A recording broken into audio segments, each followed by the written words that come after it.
TV where the Yingling Yeah. sign is. Yeah. We wanted to put the Yingling sign over here, but then we were like, how do we get it up there? Right. Stairs. So, and this is like a communal space. So I was like, whatever you guys want to put up here, like this isn't my space. Right, exactly. Just because my room's here, Right. like whatever you guys want to put out, you know. So, you know, it'll be mostly my stuff. Are you good to go? Yeah, no, I'm ready. All right. Oh, it's sticky.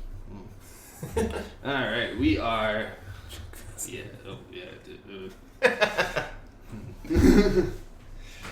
We're back with SportsSqwad. Woo. It's been a while. It's been a little while. We are back in the new studio. This is the first episode, Squadcast or SportsSqwad. Yeah. In the new studio. Got a very scenic view of downtown where we live. Downtown undisclosed location. Yeah. So this is it.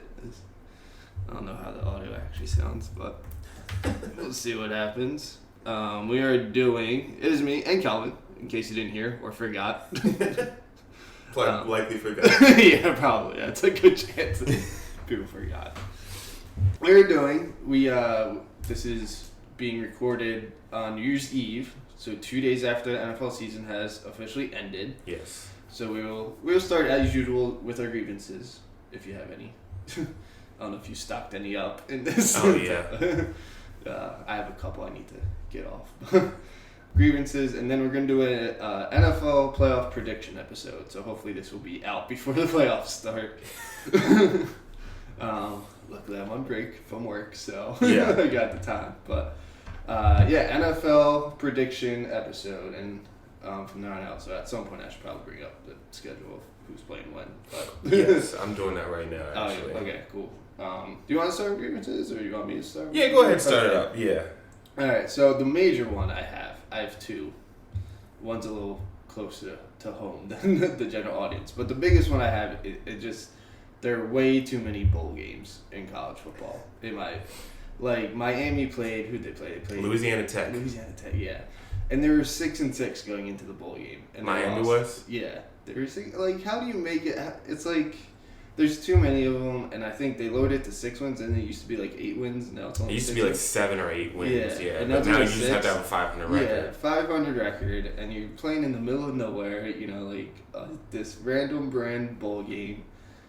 We saw one that was like lawnmower or something, some lawn thing. Oh, yeah. And it was just like, I just think there's too many. I wouldn't say get rid of all of them, because the big ones are still pretty good, even though they technically don't count for anything. You know, Yeah. like the Cotton Bowl. You know, Penn State didn't win anything by winning the Cotton Bowl. But it's still a big game. But it's still, the Cotton Bowl is big, and the New Year's Six, and and like the big ones outside of the playoffs are really big. I just think there's too many. We're playing too many smaller schools, and the 500 record, they're not even like good teams that barely missed out. Like if you were to make maybe like the top 25 teams all get in, and maybe conference championships for like the CUSA or the Sun Belt teams, that won't get into Power play. 5. Yeah, the non-Power 5. Like if they get into, everybody kind of play. But I just think there's way too many. Just especially now over break, I've been watching everything. I was visiting home, and that's all that was on the bars, really. Bowl See, games. I actually kind of disagree, because I like the bowl games. Like, I think it's like a really good opportunity for a small school to get noticed, to get like actual recognition. Like, it's, I think especially if you go to one of those small schools, it's like a big deal. Like Kent State went to a bowl game this year, and they actually won. That was the first time they've ever won a bowl game. Oh, really? Yes. First time. First time. They've been to 4 total, and that was their first win. And so, like, it's like exciting to see small schools like that, like, get the opportunity to be like on a nationally televised game where that's not on a Tuesday night with Maction, Tuesday or Wednesday night. Right. Oh, but some of them are though. They're on like Tuesday afternoons and Friday afternoons. Yeah, like, exactly. I mean, Well, that's what Maction is. Maction is like all like MAC conference football games, but they're like Tuesdays and Wednesday nights. Like nobody else is watching football. They just want. It's like, oh yeah, we just want football to be played. Doesn't matter who it is. Yeah. Monday every day of the week is basically what it is. So, but I think it is somewhat exciting to And I mean, you know, because like there's nothing else going on right now. Like basketball really isn't into a full swing right now. Hockey isn't as popular as hockey is. I mean, I'd be interested to see the ratings between like an NHL game and like a bowl game. Yeah. But also, what was that first point?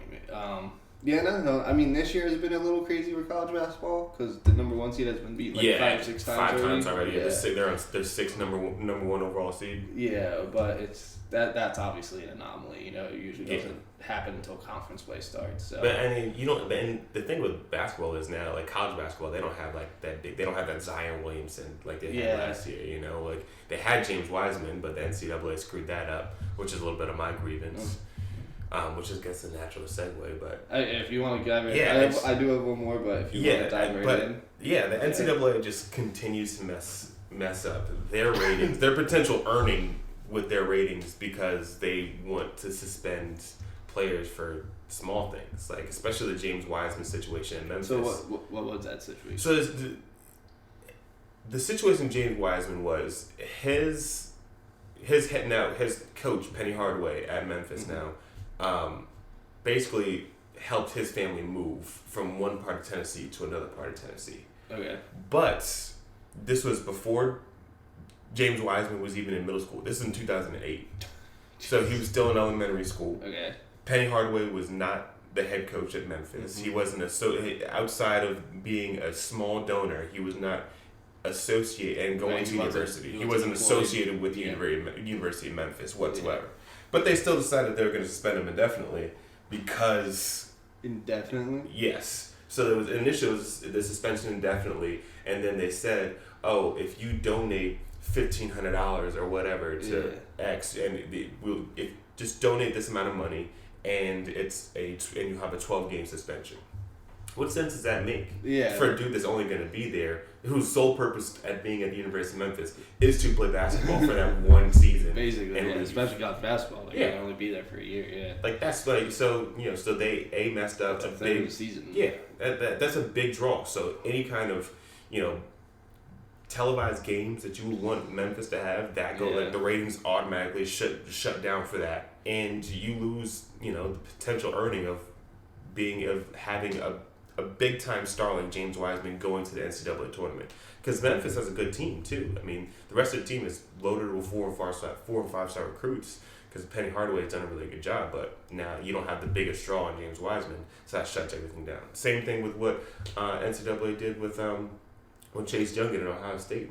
They just suspend him indefinitely as well for receiving improper benefits. Got a small loan from a family friend to help his girlfriend fly out to California, and he paid it back in full. So I don't understand where the suspension comes down. So you're just telling this was a dude who plays at a big time university, who performed well, was a Heisman finalist as a defensive player. Which very seldom happens, and you decide you want to suspend him because he had a small family loan. He could have broken the NCAA record in sacks. Yeah, he didn't. He beat Ohio State's record. Yeah, he beat Ohio State's record, but he could have beat. I believe it's Derek Barnett. Really? Who holds the record for most sacks in a season. Huh. Yes. Because I know it used to be held by Terrell Suggs at Arizona State, but I think that's what my NCAA football told me was outside linebacker 2001-2002 for Arizona State because they don't have actual names. Right, yeah. But yeah, I mean that's my grievance a little bit with the NCAA. It's just they just can't. They can't get it their own way. Like 5 years off and just rebuild NCAA. Oh yeah, because it's so corrupt, blow so it much up and stuff. Start from scratch. Because there's so many minor things that slip through the cracks, and they like little things like that, and going back in time. It's just a whole big mess. There's no sense to anything they do. No. Yeah. So. All right. My last grievance. Usually it's one, but I need to get this. But this is appropriate for the episode. Yeah. As well as it's close to home. The Nick Foles Carson Wentz debate is done. Like I said it before the season started, I got into a huge argument with my brother. He was like, well, we should have paid Nick Foles because he's only 2 years older and he's less injury prone. Carson Wentz stayed healthy, and he threw for 4,000 yards to the practice squad. Yeah. And it just... even in the beginning of the season, people were like, well, we'll see what happens. And that... he played a full season. He got the team to the playoffs, which he basically did 2 years ago, even though he didn't play in the playoffs. Yeah. But the game he got injured in, they won the division. You know, he's doing everything he needed. He fumbles a lot, but like I don't think that's a big enough reason to go back. Be like, oh, we need Nick Foles back. And then you look at Nick Foles on the other side. So it wasn't even like they were close, and this gives Wentz the edge. Right. It's just Foles was bad in St. Louis. Formerly St. Louis, on the Rams. He was on the Rams for a little bit. He got signed to the Chiefs as a backup, and they let him go, so he signed back with the Eagles, and then he hurt his collarbone, and he came back and he got benched again for Gardner Minshew. Like, you gotta admit, Nick Foles just isn't a good starting quarterback. He's probably the best backup ever, but I wouldn't commit to him for a 16-game season. No, exactly. But I will say this: he was only ever really successful in a Doug Peterson, Andy Reid system. That's what I mean. He was good in Chip Kelly's system. Yeah, but I mean, yeah. I mean, it was 12 games, I think, 10 or 12 games, something and he like threw that. like 20 touchdowns and 2 interceptions. Yeah, but I mean, it's not the I mean, it's not a full 16. It's a small sample size. It's a small sample size. Because Michael Vick got injured like he always did. Right. It just never made sense to me that Jacksonville's gonna give him all this money. Yeah. And now look, they had him on what, $44 million guarantee, somewhere around huge there. Deal. A huge deal. And he got benched for rookie sixth round draft. Yeah. They had no expectations for Gardner Minshew. Yeah. None. They expected him to just be on the bench for a couple years. to maybe make it onto the practice squad, not be the backup eventual starter. And it's not like he's performed super well in his own right. I know. He's just performed better than Nick Foles. Yeah. And he came back, and Nick Foles had the job when he came back from injury. And then promptly lost it. Yeah, but it was 2 games? And he got benched the first game, and then they tried him again the next game. And it just wasn't I knew that wasn't gonna work out. I'm like, they're gonna spend all this money thinking that we had the rest of our roster in place. All we need is a quarterback, and then they invested all the money on the wrong quarterback. Yeah. And it sucks because now you set your entire franchise back because now you don't know what you're going to do. Now, if you throw him out again there next year and he's still as unproductive as he has been, now you have a GM that loses his job and a head coach that loses his job. You already had your president of operations lose his job, and that was a whole for a different set of situations. Because there was too many issues with the NFLPA where he was just fining people ridiculous amounts of money for just stupid stuff. You know, he fined Leonard Fournette $100,000 just for being on the sideline when he was inactive. Yeah. Are they not allowed on the sideline? Apparently he didn't want him on the sideline, but why would you not want one of your star players rallying around, rallying the rest of your team? It's like he's being a distraction. He was like, hey, come on, guys. And he was doing nothing on the store. Just on the sideline, $100,000. That's ridiculous. They don't even fine you that much for drinking beer in the stands. Marcus Peters, shout out. But yeah, I just think at the Eagles fan base, I think it's starting to turn. You know, now that the season's over and about halfway through the season, I kind of saw that turn, but there were still some doubters, and I'm just like, and there was, I called it in the off season. I got into a few debates with a few people, especially my brother. That was a big debate with him. The biggest argument you can make was like, well, yeah, Carson Wentz is injury prone, but I mean, if he stays healthy, he's your franchise quarterback. Give him another year to see how healthy he does. I remember that one game he played where Josh McCown played like 4 plays, and my dad texted me. He's like, I don't know if he's stay healthy, if he needs to sit out a game or 2 because of injury. Like, I was like, Josh McCown's 150 years old. Yeah, I'm not saying go with Josh McCown, but I think he just said maybe the Wentz deal was too much or something. Or should invest in Foles. I'm like, come on, give him a chance. Yeah. But I mean, play a full season, and if he plays next year, at a full season, But that is a little bit every year. of there's a little bit of a fickle mentality when it comes to the Eagles. Some of the Eagles fan base. I'm not going to call you specifically because I know you're not one of those people, but it's you and the Cowboys. You and my friend. I don't think he's been on it, but Jeff are two very reasonable Cowboys fans. It's just you realize that things take time. People get injured as part of the game. No, he had the one last. For the most part of his career in North Dakota State, he stayed healthy with the exception of his last season where he broke his wrist. But then he came back. He came back for the championship game, if I'm not mistaken. I think so. Yeah. Because Easton Stick was starting as a redshirt freshman, and he came in and finished it off, I guess. But things happen. Now, if you're talking about a situation like Tua Tagovailoa, I think that's a situation where you got to be a little bit more afraid. Because there's been a pretty decent track record of injury throughout his collegiate and he's also coming into the league. Yeah. Carson Wentz has been in, this was his fourth year, so it's kind of like... And Carson Wentz has a lot more size to him, too. Tua, he's 5'11", maybe 6 foot. Small, yeah. He's stocky, but, he's not Carson Wentz. Right. Goes with 6'4", 6'5", 235 pounds. Yeah. North Dakota tough. Yeah. But so I can understand. That's a pretty strong grievance. If I see another one to be, should we go for? Or if Wentz has a bad game in the playoffs or next year, I don't think you can make that debate anymore. Especially you look at what what Nick Foles has done and with a larger sample size. That's the thing. It's that we have something to compare Foles to. It's not like Foles was riding the bench and it could have been a what if situation. Yeah. We know what happens.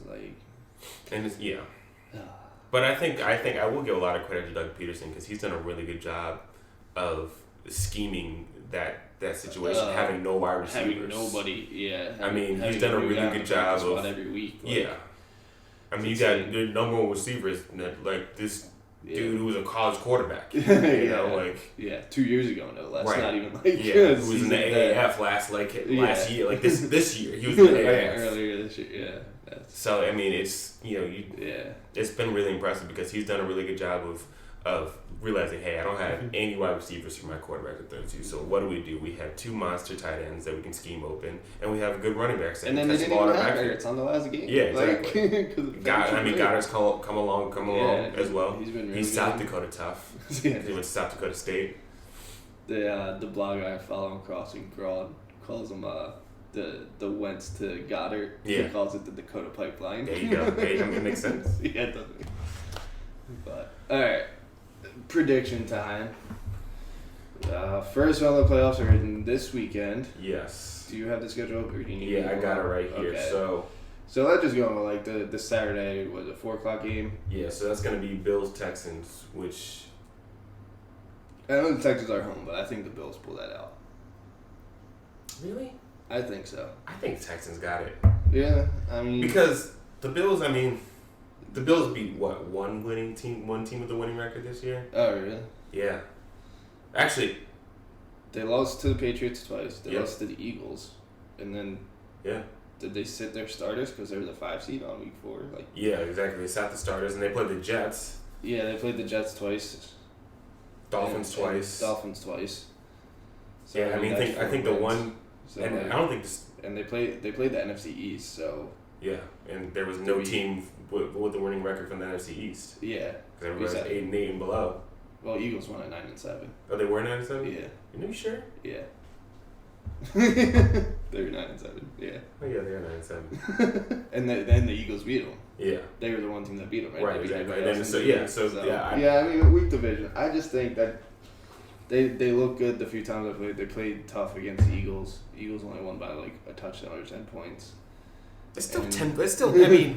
I just from what I've seen, I haven't been watching every single game, but Texans just make me nervous in the playoffs. I haven't. Yeah, I can see that. It'll be close. I'm not saying the Bills are going to blow them out, but right. I think the Bills win by a touchdown. Yeah, I just don't know how much I trust Josh Allen. That's my biggest thing. Yeah. I think he's really good as a mobile quarterback right now, but I don't trust him passing the ball. Especially with he's got a decent but not great wide receiving core. Who are you really afraid of? Especially as a deep threat, It's not Cole Beasley. I can tell you that. Cole Beasley's on. I mean, they have a decent run game. They have the thing that will get them is they have a really, really strong defense, so that will help them out a lot. But I think the Texans have been there before. They've been to the playoffs before. I believe in Deshaun Watson. I believe in the weapons that Deshaun Watson has over. Because I think once you get to the playoffs, quarterback play goes the distance. Yeah. So that experience itself, but. So obviously starting with the AFC. So we're just going into of the time. Yeah. So we got it is weird. It's both conference games though. It's AFC on Saturday and NFC on Sunday. Right? Yeah. That's weird to me. I thought they split it, but then it's what, Patriots Titans. Yes. Patriots Yeah. Patriots at home in the playoffs. Yeah. You have Belichick. And but I think this is the only playoff game they win. I think so. I think they lose the next round. Because the Titans. I don't think the Titans are that good. No. I mean, you saw what defensively, the Dolphins did. Yeah. You know, maybe if they defensively they're decent. I think the Titans have a decent defense. They have a good secondary with Byard and Adoree Jackson. They got a decent pass rush with Harold Landry. But I think the Patriots have just been there. Tannehill's been to the playoffs before, but never made any kind of deep run. Yeah. And he wasn't even. It was Mariota 2 years ago when they played. Yeah. So but he made it kind of because I think he was injured. He didn't play most of that game because I think when the Dolphins made it to the playoffs a few years ago and they played the Steelers in the wild card rounds. Yeah. But yeah, Patriots. I think Patriots roll. I think it's just. Yeah, they going into Foxborough in January. Yeah. Against the best coach in my opinion of all time. Yeah. One of the best quarterbacks of all time has been, even though he's kind of slacking this year. Well, we can get into that too a little bit because he's definitely struggled, but look at who he's thrown to this year. Why do you think they wanted? Why do you think they've tried to make all these different moves and everybody's like, oh, this Mohamed Sanu move was incredible. I'm like, what was he doing in Atlanta? He was a third string. He was the third wide receiver behind Julio Jones and Calvin Ridley. Yeah. Was he number 1 or number 2 in Cincinnati? He was number 2 in Cincinnati because he had AJ Green there. Oh right, AJ Green. Yeah. So it wasn't like he's never been a number 1 big time threat. He's been successful in his moments because he's had other really good wide receivers that were ahead of him. Yeah. That performed really well. So he was just a solid number 2 option. So that was the thing. They didn't have any number 1 receiver. You could say Edelman, but at the same time, he's not a number 1. He's not. He's a slot. Yeah, he's the slot guy. And that's all you have. Yeah. And that's the thing. Like we're talking double team him. Yeah. And that's what Tom Brady. Look at the weapons Tom Brady's had this year, and he hasn't hit especially on the outside. Mohamed Sanu was a trade in the middle of the season. Jacoby Myers was an undrafted free agent. N'Keal Harry didn't start playing until week 11, and he was the rookie first round draft pick. So, and you have Benjamin Watson who was injured or who was suspended for the first part of the season. Yeah. And so you have no tight end help because you have no more Gronkowski. Then you don't have any big guys on the outside that can actually win one-on-one coverage. So it's just and he just doesn't have the timing down with those guys either. Because like I said, he hasn't played with Sanu the entire year. He hasn't played with N'Keal Harry the entire year. So they did the Eagles game. They held them. I'm surprised the Patriots pulled it out because the Eagles stopped them 5 straight times and the only touchdown pass was from Julian Edelman on a trick play. Yeah. The Patriots punted 5 straight times and that's in the fourth quarter. The Eagles just couldn't convert in that game. So I'm not saying the Patriots are going to manhandle them like they sometimes do. But I think I just think the Titans. Tannehill isn't great.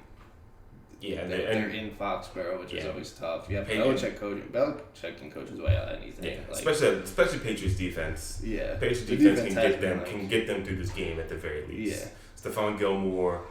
I don't know. I don't know how they do it either. I mean, the thing is, they've relied really, really heavily on turnovers this year. But that's the thing. Turnovers don't always translate to the playoffs or from season to season or anything like that. So they can continue to mask these large amounts of turnovers and they can still do a good job, but I just don't see it against when you start getting into the Chiefs and the Ravens. I think we'll get to that round, but I think we're on the same page on that round.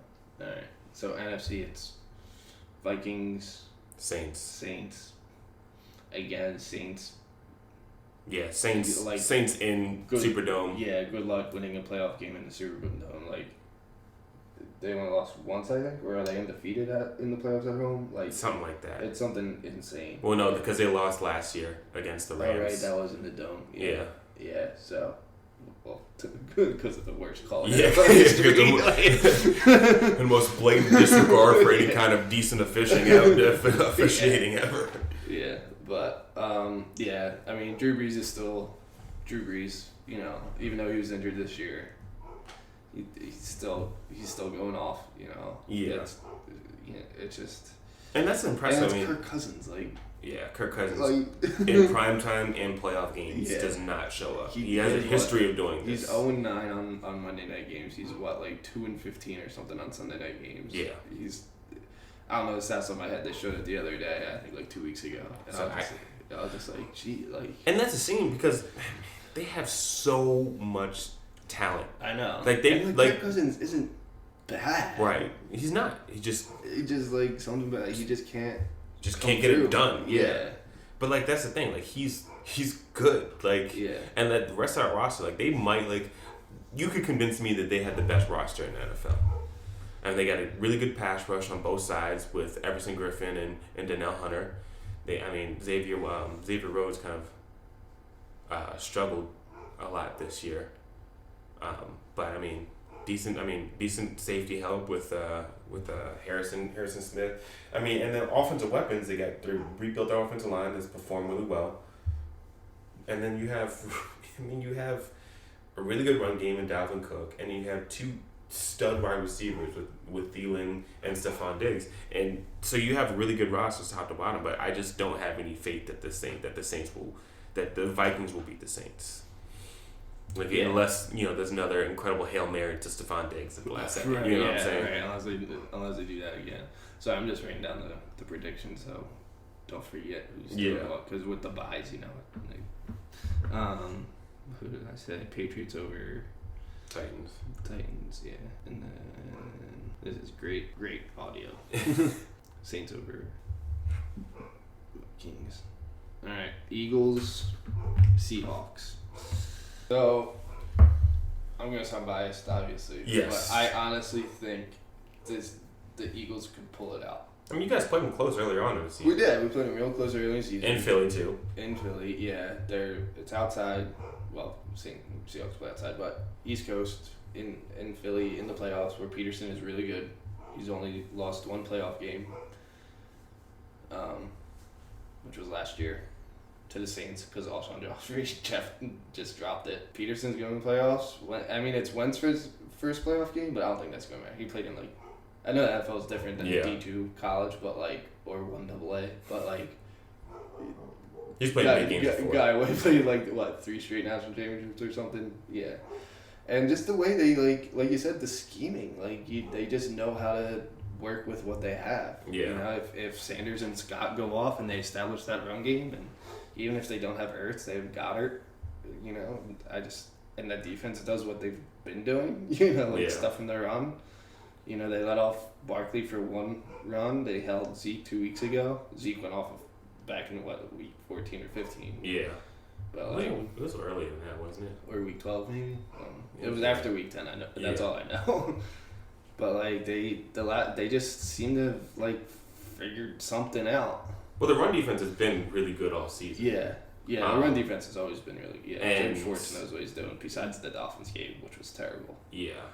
But, every other loss, I was like, okay. And then the Dolphins loss, I was like, really? What happened there? All right, we can lose to the Patriots. Yeah. All right, we can lose to, the Cowboys. It's always a tough series, And I think it'll be interesting.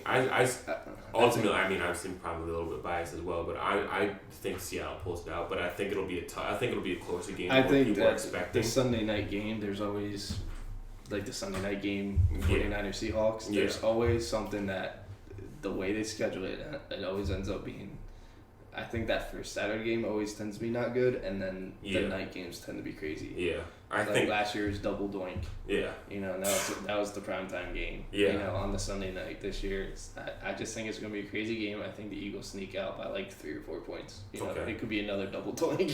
For all I know, or another blocked field goal. But I just think they hold them one time. I mean, Marshawn Lynch will have an extra week of getting ready. But that's the thing. That run game is held together with not even duct tape. It's Scotch tape. Offensive line. The offensive line is decent, but I mean, they're gonna need to contain Russell. I think that's the biggest thing. Yes, but that's the biggest thing, especially because I think for as good as your run defense is, the secondary is going to struggle. Tyler Lockett, they obviously will not have Josh Gordon, but he didn't really do too much for the season to begin with. Yeah.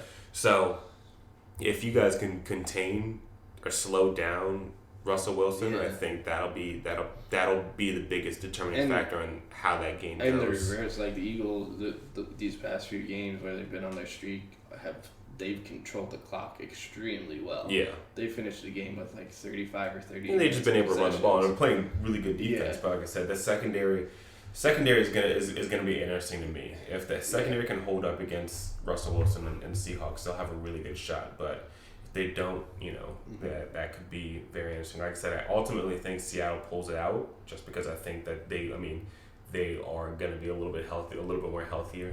There's how many you have half your rosters on IR for the Eagles. So and I know Jackson comes back if they win. He's eligible to come back, and apparently he's in like really good shape. Yeah, but that's always been my thing with Deshaun Jackson is like he's I'm not debating. When they re-signed him, I was like, that's cool. Nice. But how many times are you going to be able to feasibly get a 50-yard touchdown out of him? Obviously, twice in a game against Washington, but that's Washington. Yeah.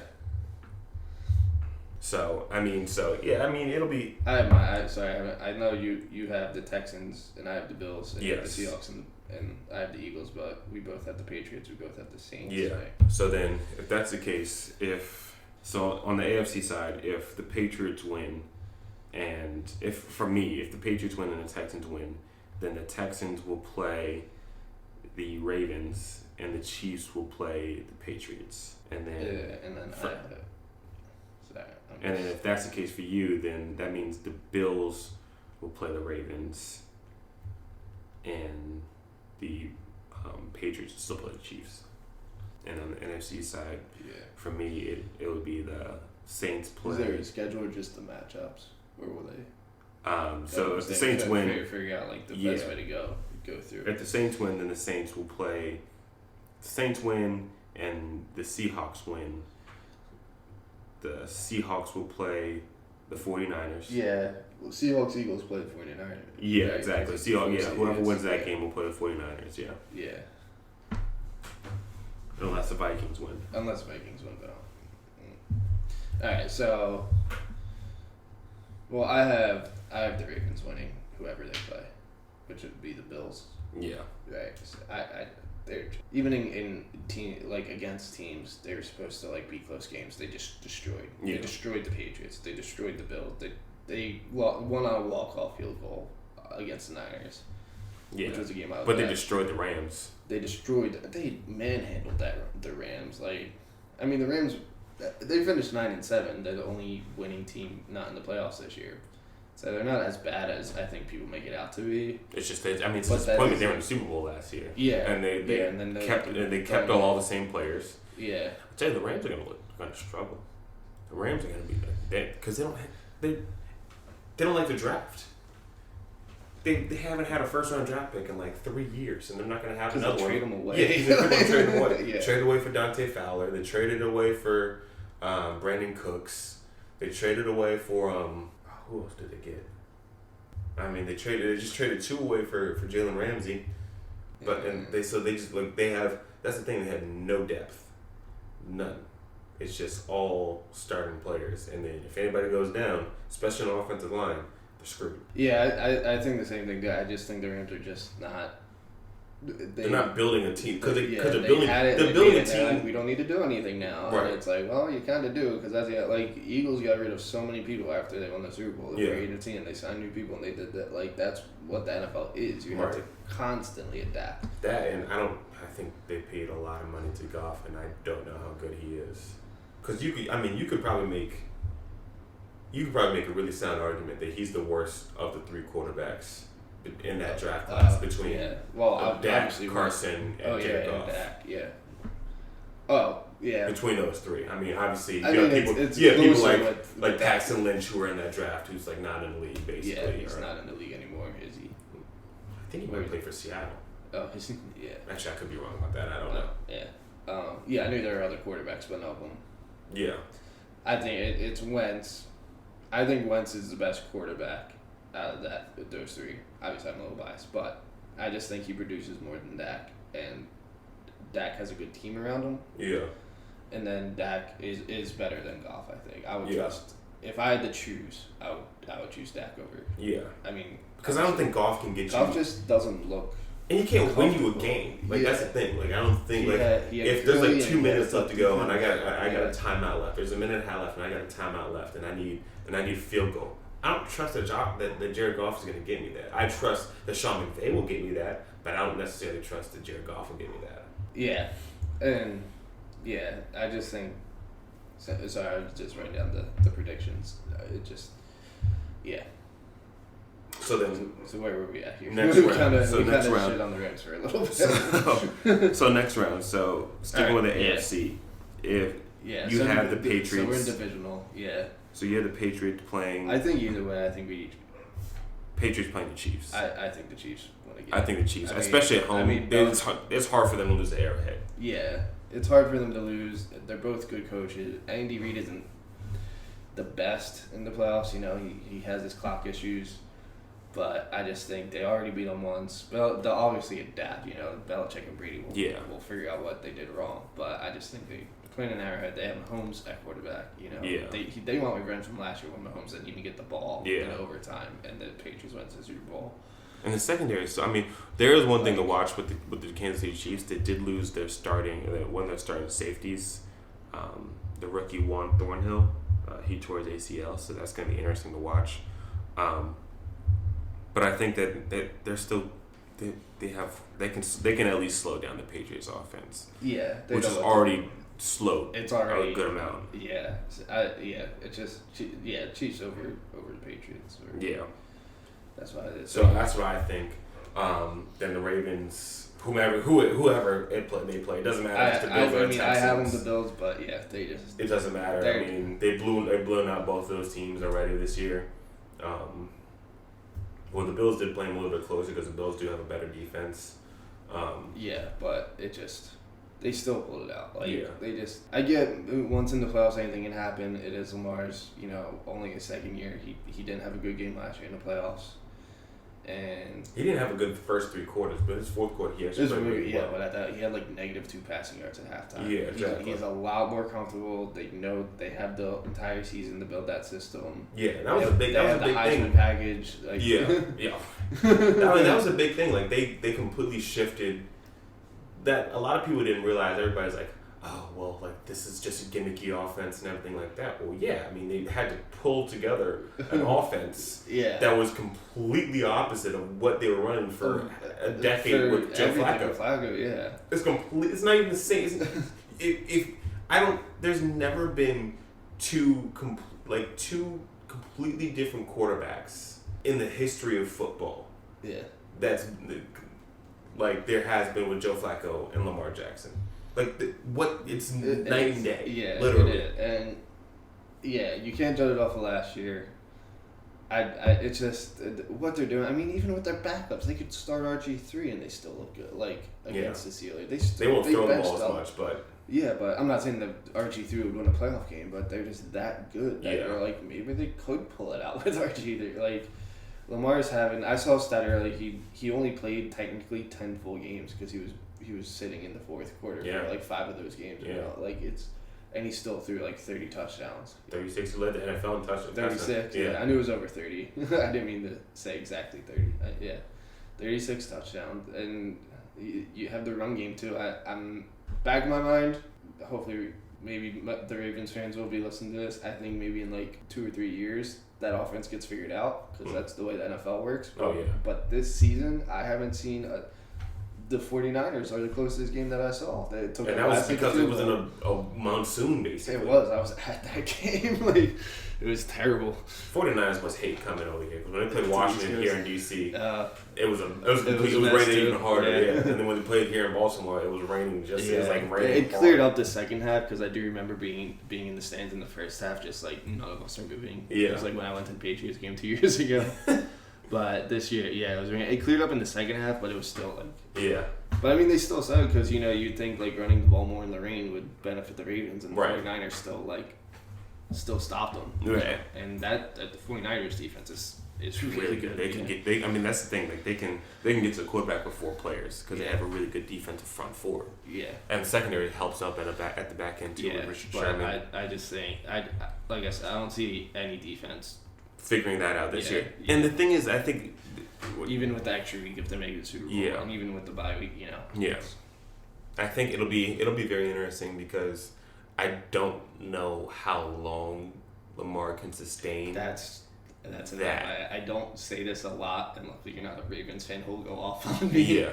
But I have said it to a few Ravens fans, and they like cut me off in the argument. And they're like, "No, he's the best thing that ever happened. And, like, this could last." I'm like, okay. Like when I go to the tailgate, it's all Ravens fans and the occasional like odd fan like me, and I'm just like, I'm not gonna say anything. I'm just gonna enjoy my beer and this food and not get into this argument because nobody wants to hear what's gonna happen 2 years from now. And 2 or 3. I think it'll be, the what's the thing? The candle that burns. Bright, twice as bright. Yeah, I think so. Long, I mean, it's gonna be fun as hell while it's going on. Yeah, I think this year and next year. Yeah, and then in 2 years, I think they'll be like, because so we stop it. And I mean, we could be completely wrong about this, but I mean, we just like there's no. I mean, just because there's been no evidence of anybody that's been even kind of close to what Lamar Jackson does, but I mean, the closest thing you had was Vic, and he shattered all those records. Yeah, like, you can't continue. You can't take hits. Both as a quarterback and as a running back, which he is on a lot of plays, on a consistent basis, and expect to remain healthy. I mean, he does a really good job of not taking a really not taking a really big hit. Inside, but it's not like he slides. Yeah, he gets out of bounds and he just outruns people. Yeah. And there's gonna be somebody who's gonna figure it out, and it's gonna. This far off. This is like But this is not this season. I don't think. I think they still continue their dominance this season. But what I'm going to equate it to is Allen Iverson. Like he burned super bright and, he balled out completely. But it's how long would that line shine? How long will it shine? Yeah. Same thing with what's going on with Russell Westbrook. Like he's done a really, really good job. But, I mean, there's a reason why people don't average triple-doubles multiple years in a row. It's because it's so taxing, it's so exhausting, it's going to burn you out. Yeah. So I think it'll be interesting to see what happens on the road. I mean, for Ravens fans and for their sanity, I hope it doesn't happen to them. But I think that, there's a good likelihood that it will, just because of how he plays that game and, how physically freaky these dudes all are. Who somebody's gonna be able to run as fast as him at some point, and somebody's gonna be bigger than everybody's gonna be bigger than him. So it's gonna be very, very interesting. But for right now, it's exciting. It's Lamarvelous, and we're here listening to it. So that's the thing. I have seen the divisional. I have Ravens over the Bills and Chiefs over the Patriots. Yes. I have the 49ers over the Eagles. Okay. I would have 49ers over Seattle. Yeah, but I think that would be a really, really good game to watch as well. I think that'd be very fascinating. Yeah. 49ers defense is just... I was watching the Sunday night game, and besides the game I saw live, I don't watch too many Niners games, but that defense... West Coast bias. Right.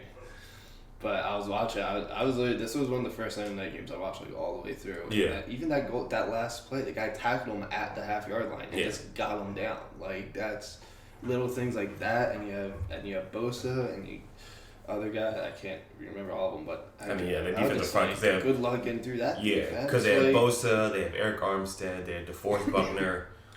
They have D Ford. They have five former first-round draft picks on the defensive line. That's crazy. Like Solomon Thomas was a 3rd overall pick in the draft, and he's not even in the starting rotation. That's how good that front four is. Yeah, just good luck. Yeah. Good luck to anybody who faces him. I think the next game, I have the Packers over the Saints.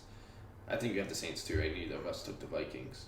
Yes. So I did the Saints on the road. They only have one road win. Yeah, that was tough. And that was against the Eagles. Yeah.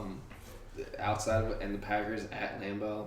I don't think the Packers are as dominant as they have been. Yeah. You know, like previous years, Aaron Rodgers would just go off the first couple rounds of the playoffs. Yeah. So I don't think they're as good as they were, but I honestly, I'm only picking the Packers because of home field. I think the Saints in Lambeau in the second week of January, I trust Rodgers at home more than I do Breeze on the road in the playoffs. I don't know. And that's literally what it's coming down to. I just think it could be the Saints could easily win it. Yeah. I wouldn't put money on this game, but yeah. This is definitely a flipping game. Like you could go either way, but that's my I honestly just the Packers at Lambeau. I think I'm taking the Saints. I think especially if their defense shows up. Mm-hmm. That's the biggest thing is if their defense shows up because it hasn't showed up a lot. That's the thing. Like it showed up when Drew Brees wasn't playing. When Teddy Bridgewater was in there, like their defense was was dominant. Right, what they absolutely killing 5-0 or they didn't lose the game. Yeah, 5-0 with Bridgewater. Yeah, they went into Seattle and beat them. They beat Dallas with field goals. Yeah, field goals. Yeah, but that's a telltale how good that defense was in that game. The Cowboys were the number one offensive team in the NFL. Okay. Then why did we put up less than 10 points or less in games that mattered? Patriots 9 points, Eagles 9 points, Saints 10 points. Jeez. Yeah, I know. But then Washington and the Giants just put up 40. Just right, let's put up 47 in a game that might not even freaking matter. Yeah, I mean it mattered until Boston Scott just appeared. I saw a meme. It was Baby Yoda and a Boston Scott. I did see that. That was really funny. The Eagles subreddit went off Sunday night. I was sitting on the couch laughing to myself, and we had a few people over, but they were like, "Why are you giggling?" Yeah. I'm just like, I can't get like. But I think the Saints take it. They take it to the Packers Saints. Because. I don't know. I'm still not sold on playoff Rodgers when he's not playing the Cowboys. That seems to be the only team that he really decides he wants to destroy whenever he plays in the playoffs. As of recently. Yeah, he lost to the Falcons 2 years ago. Yeah. What happened? Did they make it last year? No, they didn't make it last year. That's why they fired McCarthy. Right. Yeah. And he was also they did lose to the Eagles earlier this year. I know it was only like week 2 or 3, but like if you maybe watch some film and figure out what the Eagles did. They're one of 3 losses that they had. Yeah. Or 2 losses. Right? Yeah, 3 losses. That's the biggest thing. If they have two really good pass rushers with Darius Smith and Preston Smith, done a really good job for them. So if they are able to keep those 2 guys at bay, the Saints, I mean, they have a really good offensive line because they do invest a lot in their offensive line. I think they could potentially help shut that down. Alvin Kamara's come back. He's gotten a lot healthier. The only problem with the Saints do not have a number 2 wide receiver. I know. That's the crazy thing. They have the largest gap. That good. Yeah, they have the largest gap between number one receivers receptions and number 2. Ted Ginn is a number 2 receiver. I didn't realize he was still playing. Yeah, he has 29 receptions on the season. Freaking Michael Thomas has 170, 156 or something like that. I mean, Kamara wasn't as good as he was. Right? Yeah, he had a lot of injury. And they really should have worked harder to keep Mark Ingram. Because he's done really good with Baltimore this year. Really well with Baltimore. It's a different offense, but once you kind of see what he's doing outside, you're like... And Alvin Kamara has done well, but he has not been as dominant. As the second guy. That's, like I said, I mean, I bring it back to the Eagles again just because I know the Eagles the best. Like, they're running back by committee. Won them a Super Bowl. Like, it's good to have that third down back or just an extra guy to split the reps with. Yeah. Like, you can't just rely on... Besides, like, the fluke years... Like in recent memory, Adrian Peterson a few years ago when he just... Yeah. Well, that wasn't a few years ago. That was like 10 years ago. Yeah, that was a long time ago. But, like, if you only have that one-star player running back, teams are like, all right, well, we know what's going on here. Like, get the fresh guy and get the third down backs. Yeah. Okay. So I have, in NFC Championship game, I have Saints and 49ers. I have 49ers, Packers. I have 49ers winning. I don't want that to happen. I mean, it'd be cool. I'm just cheering for Breeze. Really. Yeah, it'd be cool to see Breeze win one more. Because I think he wins the Super Bowl and he's done. That's what my opinion is. I think if he wins the Super Bowl, he's done. Go out on a high note, Yeah, at that point of his career. Yeah, I mean, he has all the other records. Passing yards, passing touchdowns, completion percentage in a game. The same age as... he's almost 40. Or he is 40. He is 40, but I think because of the Manning-Brady debate, I'm like, Brady was with them this entire way. Like, it wasn't like... I know he destroyed his shoulder one year. Yeah. But, like, I just think when you see all the records, you're like, oh, yeah, Breeze is right there. Like, it makes you think that... Brady, like... past Manning, but Breeze already passed him. Exactly. Like, it's just, but it is kind of crazy that he's been doing this for 10 years or 12 years just on the Saints. He had a career on the Chargers for a little bit before. It would be cool to see him win, but like I said, I chose the Packers over them, and I don't trust the Packers going into San Fran. I think that's when they lose it. Yeah, they might go on. They might have a good game in the divisional, and like you said, they're outside of Lambeau and. Outside of the Cowboys, but I honestly think the 49ers, it's the same thing with the Ravens, that defense, just like. But I think my thing is with the 49ers is, for as much as I trust that defense, I'm not sure how much I trust Jimmy Garoppolo. Yeah, I mean, they showed the stats the other day. They just play so much better when he's on the field. Yeah. And but I mean, they've done a really good job because Shanahan has done a really good job of scheming that offense. He's a master. Well, that's another thing. I don't know is this his first or second year as head coach? It's maybe his third. It might be second or third. Yeah. Because I thought he was Because he was the offensive coordinator for the Falcons. For the Falcons when they lost the Super Bowl. Yeah. And then. Did he get hired the year after? I thought he was around for another year. Nah, I think he got hired the year after. So this is his third year? Because they had Sarkisian in there the next year. Oh, right, yeah.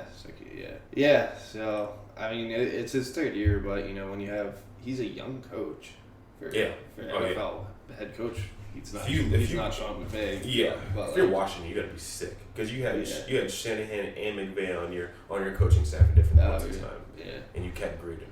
Yeah, God, the Washington. Jay Gruden. Not even the good Gruden. the debatable good Gruden. Because I'm still not sure about John Gruden myself, but... Hey, they were on the brink of the playoffs. They only needed 3 AFC is really bad. I will say, if you look at they only needed 3 other things. Yeah, they only needed the Titans to lose, and the Steelers to lose, and the Colts to win, and they needed to win. Which only one of those things happened. Yeah. I don't know what happened with the Colts, but the Colts lost. They did, so they only had the Steelers lost. That was the only thing that went in their favor. Yeah, because they didn't even win themselves. Yeah, I know exactly. Because Drew Lock put on for a city. Yeah. Did you watch that video? No, I didn't. You're like rapping along to Jay-Z's "I Put On for My City." It's hysterical. But yeah, I young coach in the playoffs. Maybe he gets out good, but I mean, it's also what's his name's what was your first name? Right? Yes.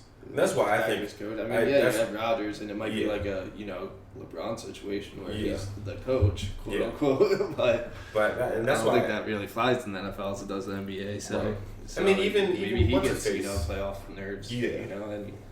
Like, even McVay made it far into the play. I mean, he made it to the Super Bowl last year. Yeah, that's He's true. a young coach. I'm not saying it's a definite thing. And that, but I think have both of them in the conference championship. Yeah, you know? but I think that that does help the chances off for the Saints, because you have that experience with Sean Payton and how well he's done for such a long amount of time. He knows when to call the timeouts. He knows when to do this and that. He knows when to make the right kind of in-game adjustments and different things like that, especially when it comes to the playoffs.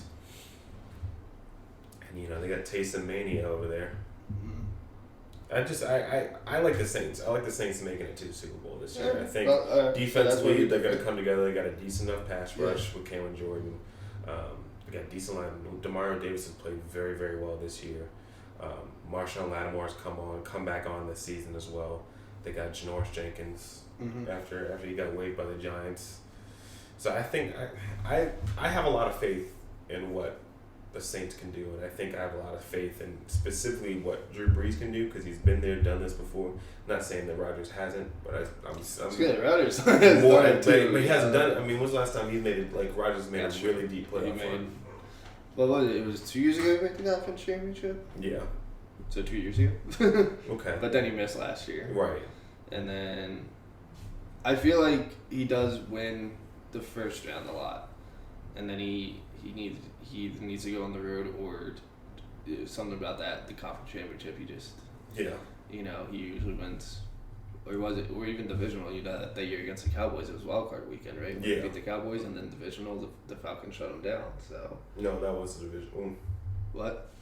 Did he make the conference championship that year against the Falcons? I think so, yeah, because that was the Dez catch game.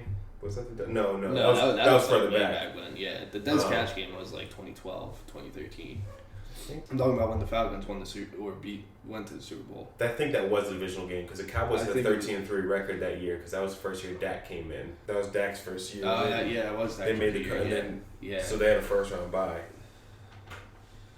So the Cowboys had the first round bye. Yeah. Cowboys, and then the Falcons. Okay, because I remember he played in Dallas, and then he went back to the Dome in Atlanta, and they were like, well, he's still in the Dome. Yeah, and they got blown out. They got destroyed, yeah. So, yeah. So I mean, he's making far unless he's playing the Cowboys. Yeah. Then we'll watch. But like I said, I just believe in the Saints. I think the Saints make it, and I think the Ravens make it.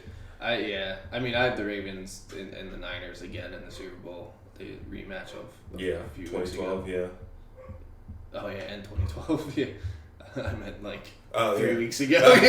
When they played each other. I just think the Ravens pull it out with they find some way to get around the 49ers defense with their crazy system.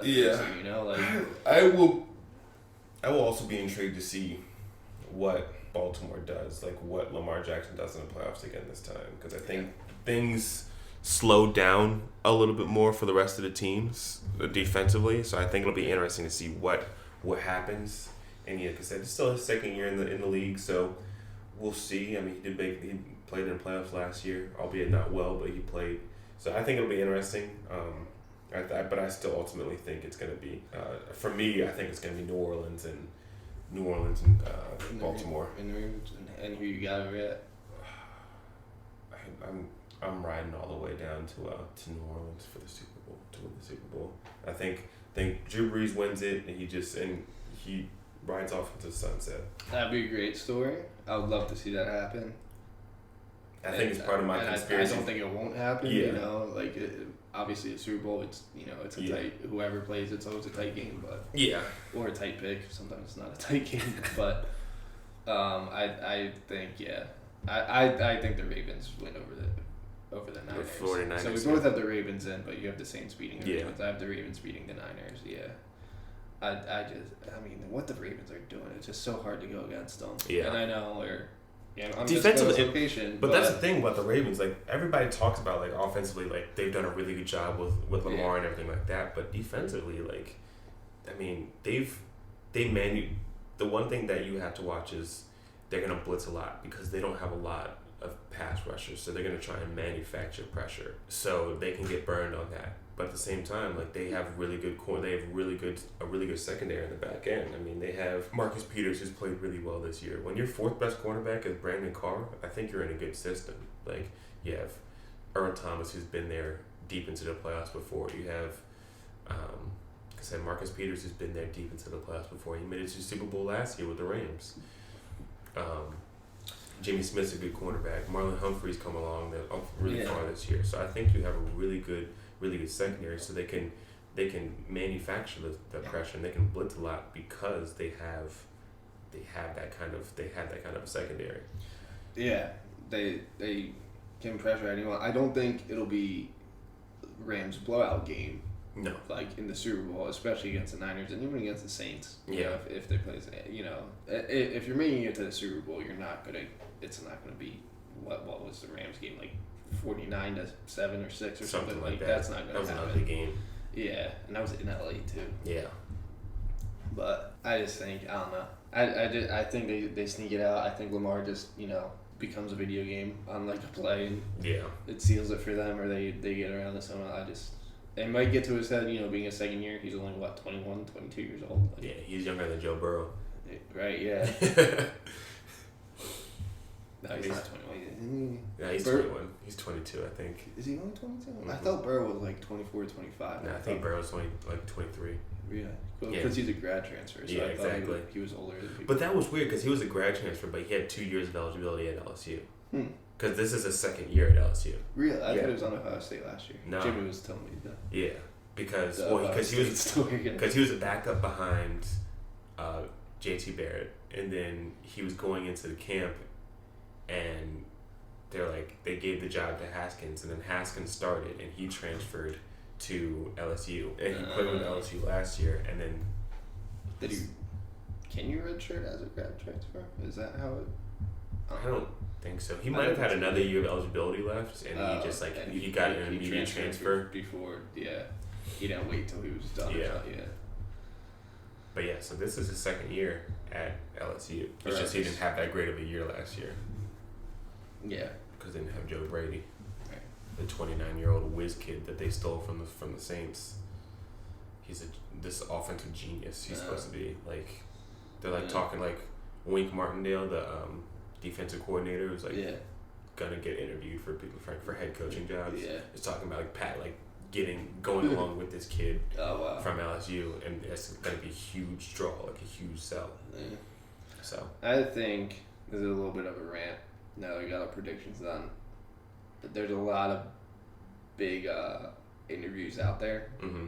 Yeah, Matt Rule's another one. Yeah. And all these college, and I think it's very, very tough to go from college to NFL. Oh yeah, that's why I don't who Jim Harbaugh's the most successful. Well, Pete Carroll won the Super Bowl. Oh yeah, I forgot he was at USC. I'm so used to him being on the Seahawks, I just forgot he was at USC. So Pete Carroll, obviously. Well, Pete Carroll's also been back and forth. He was a head coach for the Jets. Oh yeah. For a little bit. And then a while. So I guess if you start in NFL, go to college and come back, it's one thing. But if you work your way through college and then jump, your first few years are gonna be tough. That's why I don't really have any faith. People throwing, especially for the Cowboys, people are throwing out Urban Meyer. I'm I do not. Urban Meyer's not going to NFL. No. He barely got back into college after he retired, and he only went to his home school in Ohio State. I don't see. He's not his success translated to the NFL. No, some are just good college coaches. And that's what Saban's a good college coach. Yeah, Lincoln Riley's also been rumored about the Cowboys. Yeah. Which I think that's one thing I hate about college coaches too. Say, I don't know how long Lincoln Riley's been there, but say Matt Rule gets hired, he spent 3 years at Baylor and then just jumped ship. Yeah. I mean, he kind of pulled the same thing at Temple, but yeah, that's its own thing, But Lincoln Riley, Lincoln Riley's been out at Oklahoma for a long time. He was a head coach in waiting behind Stoops, and then Stoops stepped down, and he gave it to him. Okay. So he's been there for a long time. Just hasn't been there as a head coach. Yeah. I think he's been there maybe 4 years as a head coach. Well, 3.5 because Stoops left in the middle of the season, if I'm not mistaken, and he took over. Right, yeah. So I guess he's been there, but who you got in the national championship? I have LSU. I do too. The way they performed. I mean, don't get me wrong. The way Clemson played against Ohio State. Yeah, but they were getting blown out. They got some help from the refs. Yeah. I'm sure you would definitely agree with that. Yeah, there was that last play though. He put everything aside. Not that the very last play, the touchdown that Clemson scored before when they did play action and they faked the run and then the linebackers just ate it. I was like, that's how you do it. That's how you have a running quarterback and you fake the run and you just toss it over them. Like that play was so simple. Like, but it's that LSU. How do you drop five or six touchdowns? He had 7 touchdowns in the first half. Oh, right, he had 7. Yeah. Yeah. I thought he had 5 in the first half and 7 after the fact. He had 7 touchdowns and 400 yards passing in the first half. Oklahoma was nobody to laugh at, and they beat Alabama pretty soundly. Yeah. They were up by 2. They were by 3 scores. Alabama closed the gap some, but they beat Alabama handily. They handled who else? Well, nobody else is really in the West, right? They beat the snot out of Georgia in the SEC championship. Oh yeah, they beat Georgia. Yeah, that's who was a top 4 team. They were in the playoff contention before that game. And before that, if they won that game, they would have been in. But they just. It's just the way they're playing. They're just they're just dominating. And they were basically able to rest. I'm about to say it's in the Super. It's basically a home game. For them. Like, I'm sure Clemson's gonna travel well, but this is a home game for LSU. Like, it's in the Superdome, like right down their backyard. Like, it's like that. I think, and the way Joe Burrow has played, there's not anybody that can slow him down.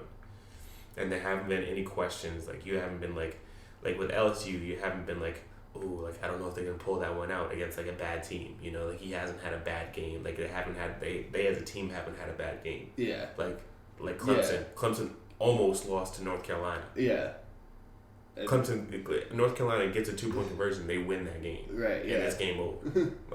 And they're not in the playoffs, you know. And they'll probably still be in the playoffs because they probably still would have won the conference championship as a 1-loss team. That's a debate for something that wouldn't happen, but I don't know. One-loss ACC champ over a 1-loss. Well, I guess Pac-12, Pac-10, Pac-12. Because they was all 2 losses. Yeah, because they beat each other, right? Yeah. Oregon beat Utah in the conference championship. Yeah. Yeah, but that's a. Yeah, they have 2 legit 1,000-yard receivers. They have a good tight end. They basically their starting running back was injured, and he basically got a bye week. Yeah. But they put him in for a few plays. Like, oh yeah, we're up 39-7 at half. Yeah, you're good the rest. Yeah, LSU is just gonna. I just think they're gonna destroy. Who are they playing? Clemson. Maybe not destroying. Maybe not. I think it's gonna be a good game, but it's gonna be a high scoring game. It'll be high scoring. But LSU's defense. That's one thing. LSU's defense has played a lot better recently. Like, because they have legitimate talent. They have 2 maybe 3 players that'll get drafted. That'll probably most likely get drafted in the first round just on the defensive side of the ball. They have Grant Delpit, the safety. They have K'Lavon Chasen, the edge rusher, and then they have Christian Fulton, the cornerback. And they have Derek Stingley, who is a true freshman, who could probably get drafted in the first round this year as a true freshman, as an 18-year-old kid. He's played that well. So, it's going to be a very interesting game, but I think I got LSU. Yeah, if you're going against LSU, I don't know what's wrong with you. Yeah. Unless you're from Clemson. It was funny. Yeah. My other roommate, I won't name him, but he had a lady friend. No, it wasn't her. It was a different girl. It was a mutual friend. It was a friend of a friend that came over the other day, and she asked, she was like, who you guys got? And I remember earlier in the night, she said she went to South Carolina for undergrad. So Jimmy was like, oh, well, you're from South Carolina, so Clemson? I was like, nope. Nope. I was like, opposite. Nope. She went to, I was like, she went to South Carolina. She went for LSU. Like, yeah. We should go ahead and say a quick congratulations to Jameis Winston for having the most ridiculous statistical season in the history. 5,000 yards, 30-30. Yeah. Part of the 30-30 club. On a pick 6 in overtime, no, I was like. Only famous Jameis. Yeah. Oh my god. I had red zone on my laptop, and I had whatever the Dolphins Patriots game was on CBS. And I was like half watching because the Dolphins were beating the Patriots. I was invested in that too. Of course. Yeah, and then I was just like, wait, what just happened? And Scott Hansen, being Scott Hansen, he was like, and that's why the season ends. Like, that's... That's all she wrote, kids. Yeah. Oh, man, it's Scott Hansen. Got to go another 9 months. We got anything else to talk about? We usually do a week in review. Obviously, it's been more than a week, so I'll just. We kind of did a little bit of that. We did about the different games and. Yeah, college and different games. I was gonna say any this past year or so. What was like some memorable things. You know, I think the Nationals winning the World Series was crazy. Yeah, that was really crazy. And they kept coming back to. The fact that not a single home team won in the World Series. Yeah. College basketball. We talked a little bit about college basketball. 6 seeds going down. Yeah. Nobody wants to be. Gonzaga might hold on to it just because the rest of they'll start getting into conference play, and the rest of the conference is not Gonzaga that good. got it too. I knew Ohio State was 2. I didn't know who Gonzaga got 1. Yeah. Yeah, the Philly guy I follow, Crossing Broad, said he has a good theory that Bill Self is just not as good as a coach as Jay Wright, because every time Villanova plays, they seem to beat Kansas.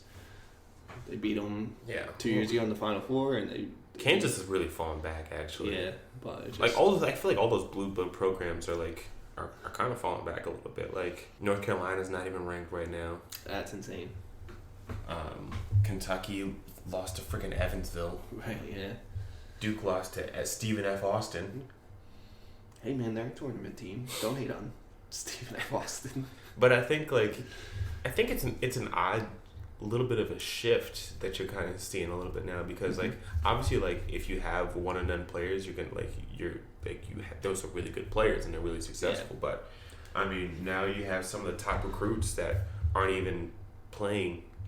Like RJ Hampton isn't playing in New Zealand. He's likely going to be one of the top prospects in next year's draft. LaMelo Ball could be the number 1 overall pick in the draft next year. He's playing in Australia. James Wiseman. I was wondering. I was like, he's not in college. Yeah, right? No, exactly. Because he was ineligible because he had his own shoe when he was in high school. So he was ruled ineligible before he could even step foot on UCLA, because he was committed to UCLA. But I heard he didn't want to play there. He wanted to play at USC. But his dad made him play at UCLA, because all 3 of them were supposed to play at UCLA. Mm-hmm. But the second one got caught stealing sunglasses in China, so never really played for him. They pulled him out of school. That family's insane. Yeah. And now he's not. Lonzo's not even. He got traded from the Lakers, right? Yeah, he plays for the Pelicans now. He's on the Pelicans. Pellies. Yeah. Oh yeah, the Anthony Davis trade, right? Yep. So now it's dude. I'm surprised the Lakers, but I mean it is LeBron. But, yeah. But the way they. But it's a 35-year-old LeBron. What? It's a 35-year-old LeBron, and I mean.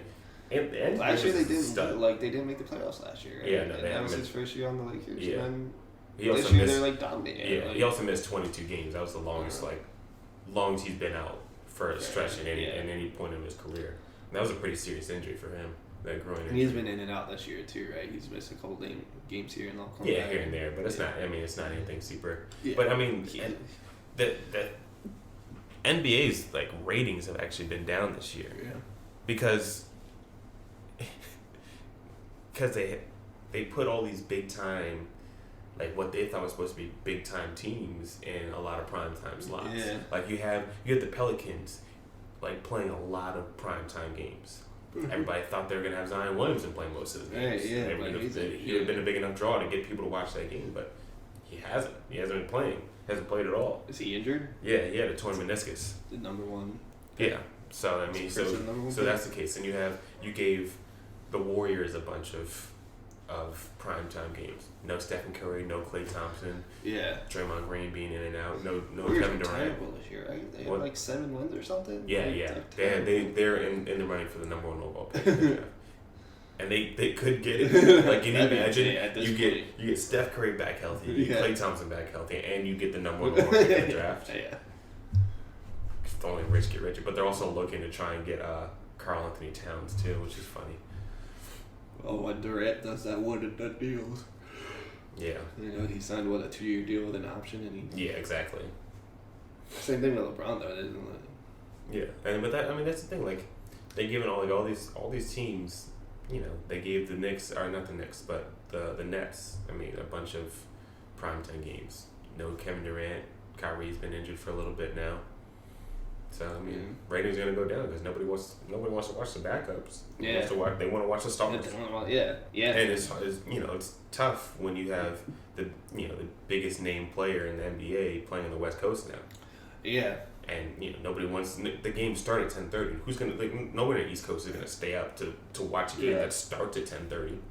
I know I'm not, unless I'm working. Right, yeah, there's a reason for me to be up, and there's usually not. I was asleep by 9:30 the other night on a Friday night. Browns just fired the GM. Who? Browns just fired the GM. No. John Dorsey. Sound like the Browns. Yeah, Browns are good. That was a point I heard about. I caught the back end of Colin Cowherd's show the other day because it was background noise. I just put it on because I was doing other stuff, and I was like, I just need noise. I need something that I don't need to pay attention to, but it's too quiet when I'm here by myself. Well, my third roommate's here. He'll talk up a storm, but when I'm here by myself, I was like, all right, I'll just turn it on for the last half hour and put something else on. And he did say the Browns just don't have a culture to grow. It's constantly it's going to be Baker's third coach in 3 years. It's going to be, you can't win like that. Like you need to give coaches a chance. Wouldn't it be his fourth? Because you'll have Hugh Jackson. Because it'll be Hugh Jackson. Then they had the intern coach because they had Greg Williams as intern coach. Then they fired him. Then they had Freddie Kitchens, and then they're gonna bring in a new head coach. Yeah, it's their fourth coach in 3 years. That's not how you. And are successful. This thing they like even when they have talent, they can't get it together. I know, this year it was. I didn't think they were gonna. Their hopes were way too high. I thought it was a little bit overhyped for a team that still hasn't been to the playoffs. You have second-year quarterbacks. You're gonna expect a little bit of regression. You're gonna expect that kind of regression. Landry and stuff, and I was just like, I don't think it's not. Just for some reason you go to the Browns and you just can't do it. Something about Cleveland. Something about that stadium. Something in that water. Yeah. I do remember, this is very off topic, but the Colts were playing a playoff game. This was 2015. Okay. 2014 season, 2015 playoffs. Yeah. Colts were playing a playoff game, and it was my first, second year in city, and a bunch of Ravens fans. And I was watching with a bunch of Ravens. We watched the Super Bowl the year before, but, it's like dorm Super Bowl party. Right. Everybody's different. Nobody has, allegiances and stuff, but... Second year was at an apartment, all Ravens fans except me, and the Colts weren't playing the Ravens. They were playing somebody random, like the Jaguars or somebody. I forget who they were playing, but they or it might have been the Texans. I don't know. Was it the Chiefs? It might have been the Chiefs. With Alex Smith. It might have been the Chiefs. Yeah, it wasn't that crazy comeback game. Oh, okay, all right. No, I was on a bus when that happened. It was I think it was the year after. Yeah, it could have been the Chiefs again though.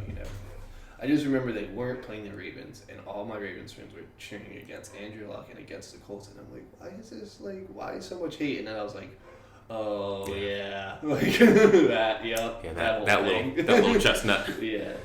Well, being an Eagles fan and not going up and, when we've had our team since the 30s, just like, oh, yeah, your team left. Same thing with the Browns. It was really funny. When Art Modell died, how different the reaction was between Browns fans and Ravens fans. On my Twitter feed, it was hysterical because I had all these Ravens fans R.I.P. Art Modell, we'll miss you, we love you, and everything like that from the Ravens fans. And then all the Browns fans were like, man, F him, good riddance. It's this man died. Chill. It's crazy. Yeah, see what happens this year.